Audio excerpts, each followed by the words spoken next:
Hey team, I hope everyone is enjoying their day so far and has had a great kickoff to 2019. What I want to do is take just a couple minutes and talk about culture. I'm sure that we can all agree that we want to be a part of a healthy, good culture. And the reality is that the culture that's created is dependent upon each person that makes it up. That's me, and that's each of you. It's been about a year now since we first received these fun little blocks. And what these are is simply a visual representation of the behaviors we believe will lead to the God honoring culture that we all desire to see, that we all desire to be a part of.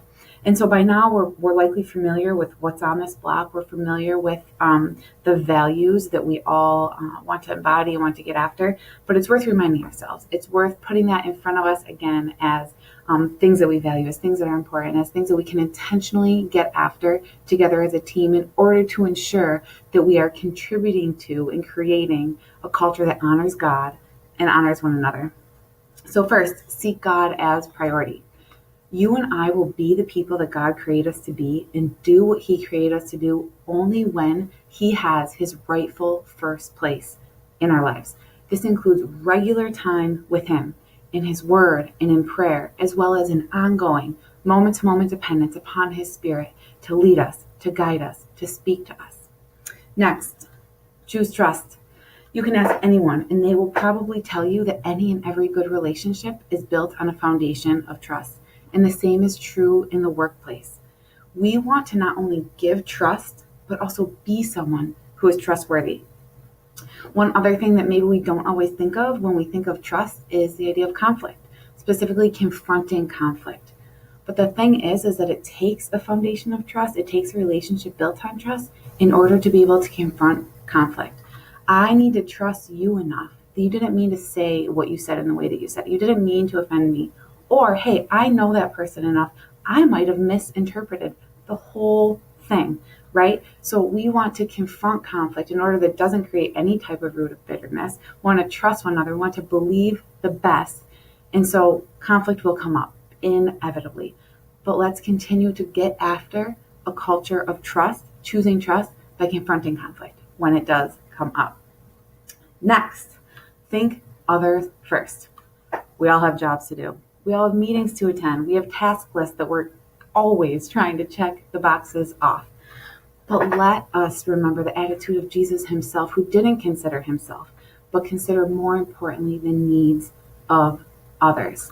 So as I am looking to do my task list, and as I'm completing the things that I need to do, and a coworker sends me an email, a coworker sends me a team message, a coworker stops in my office, let me remember they too have a job that they are trying to do. They too have a list that they're trying to check the boxes. And so even if I can't respond right then, maybe I say, hey, I have to get this done, but let me get back to you here. In short, what I'm talking about is responsiveness.